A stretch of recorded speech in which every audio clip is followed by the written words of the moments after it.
Okay, so last time we got this top glued on and thinned down to its final thickness. As a result of that, I actually knocked off one of the pieces of binding, so I've repaired that. I've still got a little bit of filling work and stuff to do to get those back to how they were before we did that work, but that's not something that I absolutely need to tackle right now. What I would like to do now is to get this top properly trimmed down to the body, get the binding channel routed and get the binding fitted in this episode.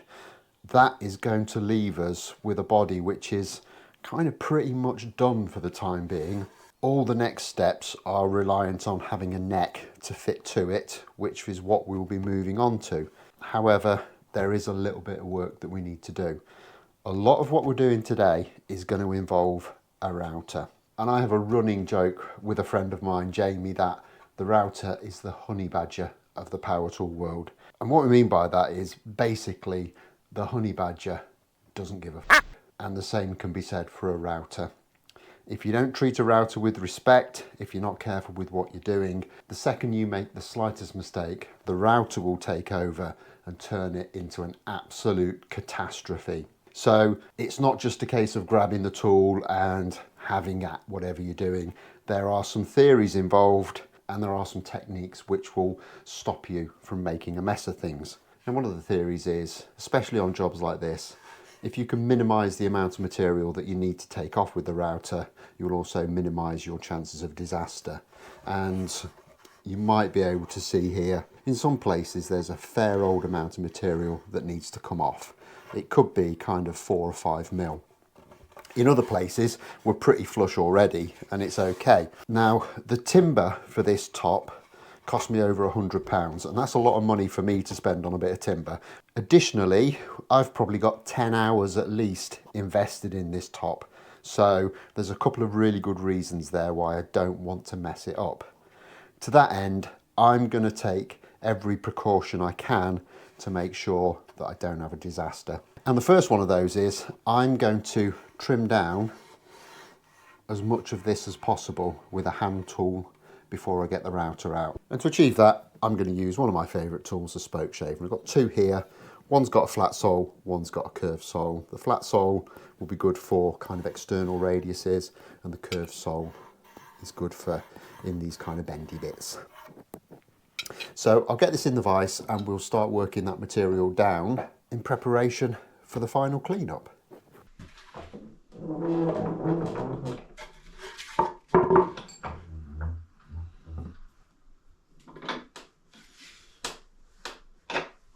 And I think this will demonstrate what I was talking about. Some places we've got just a tiny little bit of overlap, but in others, like in here, there is a fair old bit, and if possible, I wouldn't want to route all of that off if I can avoid it. So, as with any kind of planing operation, a little bit of wax onto the sole of this spokeshave.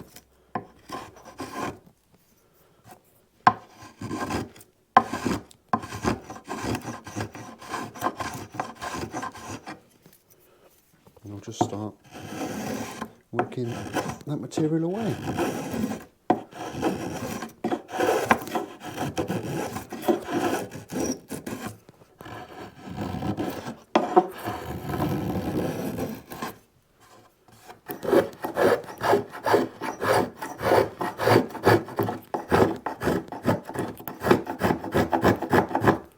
Now I know that some people struggle with spoke shaves. I've heard numerous people say that they can't get on with them. One of the biggest drawbacks people say they have is that they judder and they can't get a clean cut. Now I say this is like any planing operation. If you're not cutting with the grain, you're not going to get a clean cut. And also, if you're taking too much material off, you can get that juddering as well. So the way I set my spoke shaves up is this side here will take hardly any cut at all, and this side here will take a good cut. So if I am having problems with juddering, I either swap the direction of cut, and if that's not getting it, I'll just move the spoke shave across a bit, take a little bit less material off, And one of those two things should sort the problem out for me.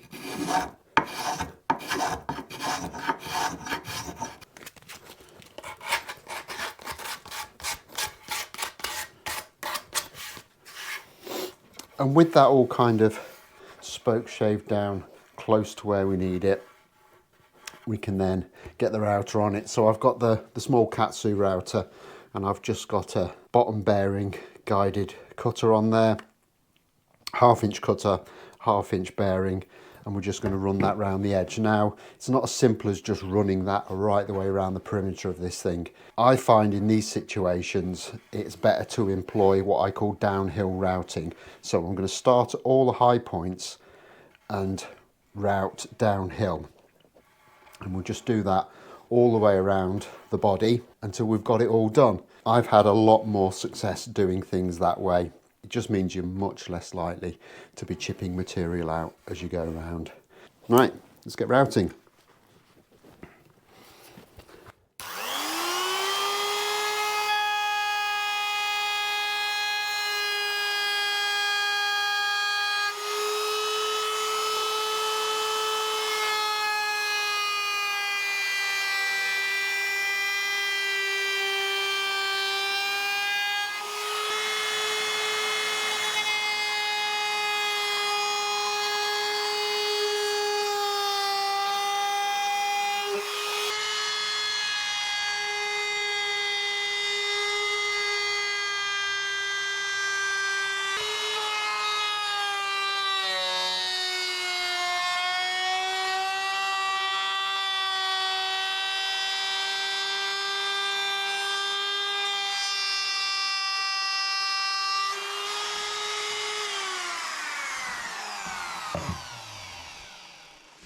Okay, so that's actually gone really well, and I'm quite pleased with the way that's cut.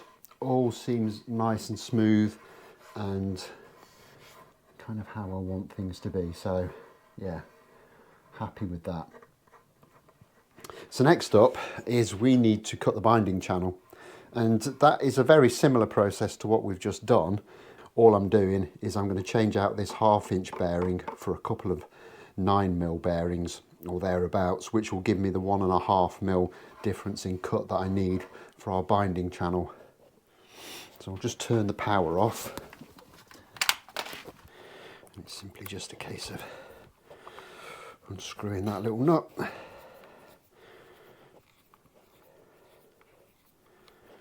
Taking that bearing off. And I use a couple of the smaller bearings just to give me a little bit more surface area.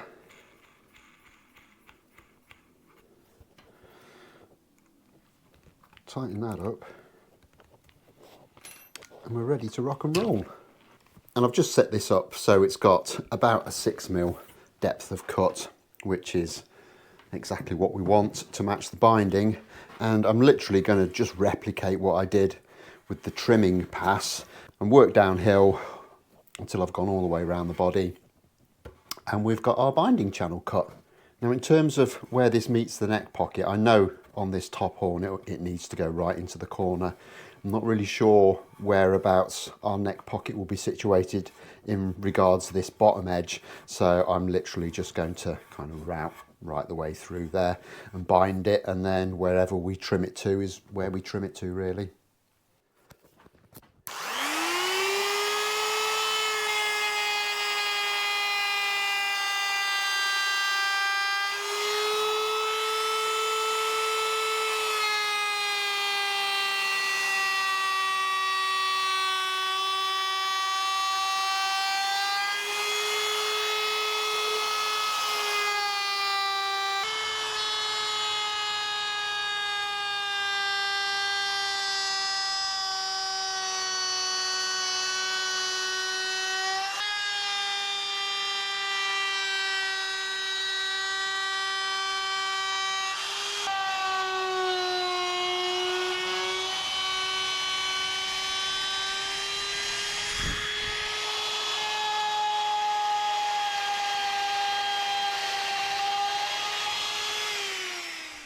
Okay, so that's the the channel cut, and thankfully that's all gone really well. There's no issue whatsoever with that. So now we can think about getting some binding onto this, and most of this is going to be fairly straightforward. They're nice gentle curves, and I think this will go around absolutely fine. However, there are one or two quite tight turns, especially on these horns, that are going to need a little bit of preforming.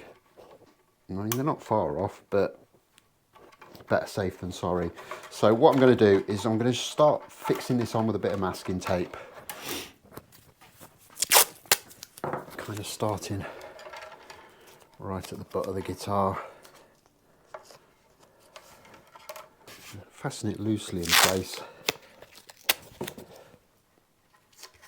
Kind of right up to the point where the bends start to get a bit more serious. Actually, that one's pretty good. Not too bad at all.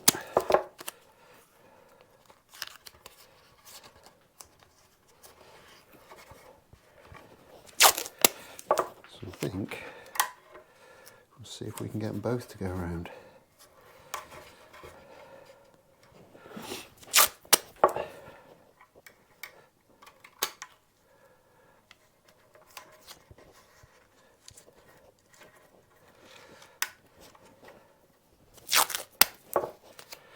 I think actually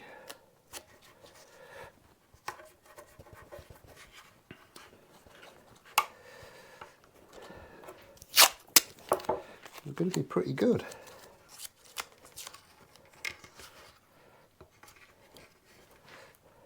Now this very tight little bit here, I don't think I'm going to get in on its own, but what I can do is I can find something that's very, very close to that radius, and I can just clamp that in position. I'm probably thinking one of the little bobbins of my spindle sander should be a good fit for that.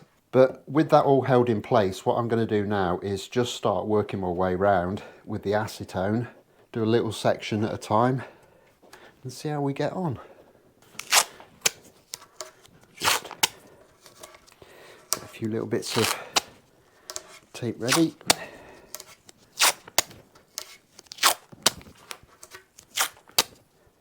I'm just going to just drop a little bit of acetone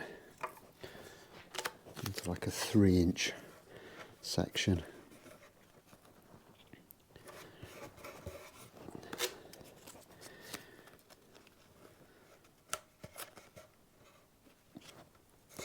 Let's tape that up nice and tight.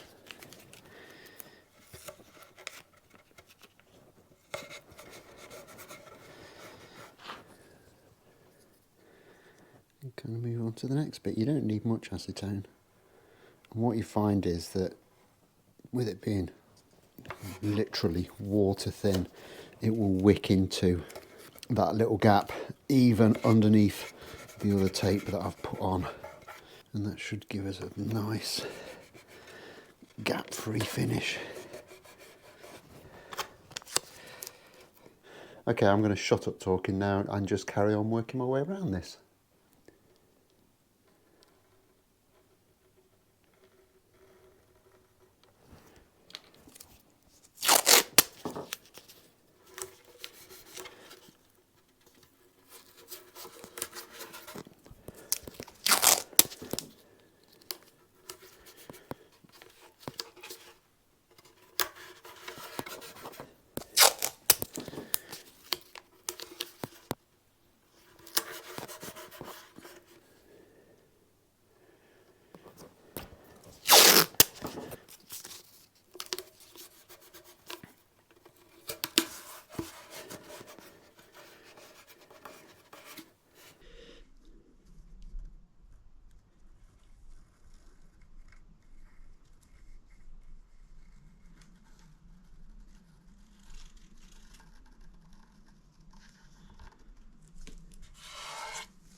Okay, so that's the bulk of it done. I need to leave this now for probably about 20 to 30 minutes just for that acetone and everything to kind of dry up and solidify nicely.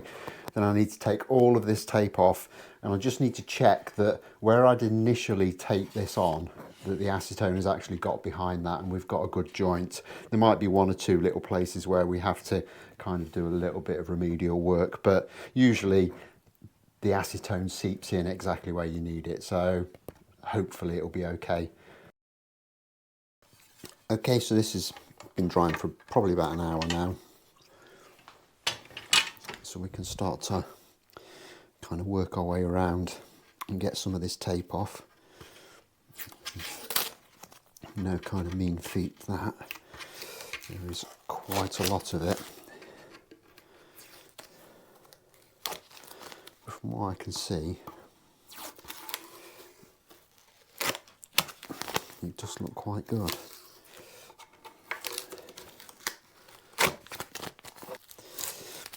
I think if anything, I'm a little bit more worried about these horn areas.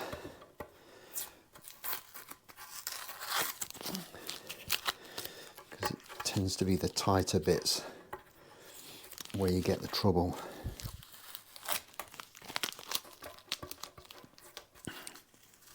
But looking at this, it looks quite good. There's a tiny little bit there that could probably do with a little bit.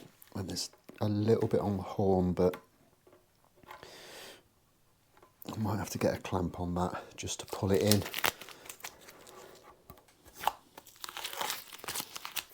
And there's a bit there. But I think our little rubber pad will be good for that too. So I'll get the rest of this off and I'll get back to you and see how we've done on the rest of it. And having had a look around this, it's actually quite good. I'm very pleasantly surprised by it. There's a little bit there that I need to get. I'm not sure what my best bet there is.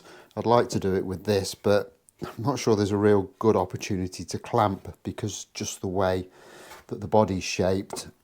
There was a little bit there which I've managed to get with tape, and there's a tiny little bit just at the tip of this horn which I'm just going to drop a little bit of acetone into, and I'm hoping that I can get a clamp onto that. And you don't actually need that much pressure. And that seems to have got it. So I think I'm going to have to work my way around these and just do them one at a time because they are quite awkward. And I've kind of been round all of the little bits that weren't quite as we wanted them and stuck them in, and I can't really see any more places that we need to do any more repair work. So on the whole, I'm very happy with the way that this has gone down. I think every time I do this acetone technique with binding, it gets easier and I get better results, so my practice is definitely paying off. In terms of around the top, there's a couple of places where I need to bring the binding down, and there's a couple of places where I need to bring the top of the wood down just a little bit, just to make it all fit properly. But around the edge, it fits really, really well, and I think just a very light sanding will get that to where we need it. So all in all, very happy with that. What could have been disastrous has gone very well, and I'm really happy with the outcome. So as far as this body goes, for the time being, I think we're pretty much done on it. I've got a little bit of filling work to do around this F-hole binding where it's not quite as neat as it could be, but I'm going to do that off camera because the next episode I'm going to be breaking out some other timber and we'll be making a start on producing a neck blank. But I'll be back in a couple of days' time with that. So until then, don't forget to hit the like button if you've enjoyed this, subscribe if you haven't already done so, and I'll look forward to seeing you next time. Thanks a lot for watching. Bye bye.